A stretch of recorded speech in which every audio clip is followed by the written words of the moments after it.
گاهی انسان آنقدر می شکند که حتی دعا هم از گلویش بالا نمی آید.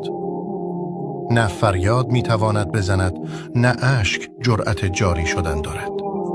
فقط یک بغض سنگین می ماند که روی سینه افتاده و نفس را تنگ کرده است.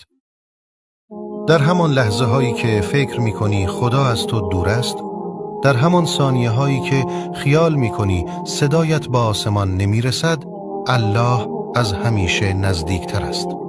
الله آن خدایی است که قبل از آن که لبهایت بلرزند دل شکسته‌ات را می بیند. قبل از آن که بگویی خدایا خسته‌ام، خستگیت را می شناسد. قبل از آن که اشک بریزی اشکت را شمرده، یکی یکی، حتی آن اشکی که هرگز نریختی اما دلت را سوزاند. محبت الله شبیه محبت هیچ کس نیست.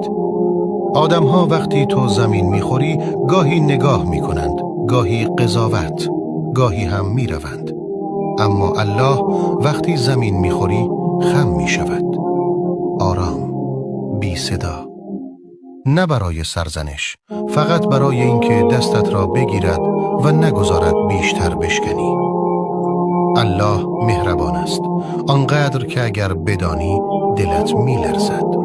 آنقدر که وقتی شبها دردت را قورت می‌دهی و به کسی نمی‌گویی او می‌شنود. آنقدر که وقتی از خودت ناامید می‌شوی او هنوز به تو امید دارد. آنقدر که حتی وقتی پشتت به اوست باز هم مراقبت می‌کند. بغض اینجاست.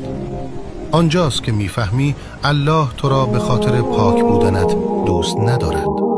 به خاطر شکسته بودنت دوست دارد. به خاطر آن دل زخمی، به خاطر آن اشک‌های قایم کرده، به خاطر آن شب‌هایی که فقط گفتی خدایا خودت می‌دانی. و او دانست و هنوز هم می‌داند و هنوز هم رهایت نکرده. اگر الان بغض داری، اگر گلویت می‌سوزد، اگر اشکت دم ریختن است، بدان این نشانه ضعف نیست. این یعنی الله دارد دلت را لمس می‌کند.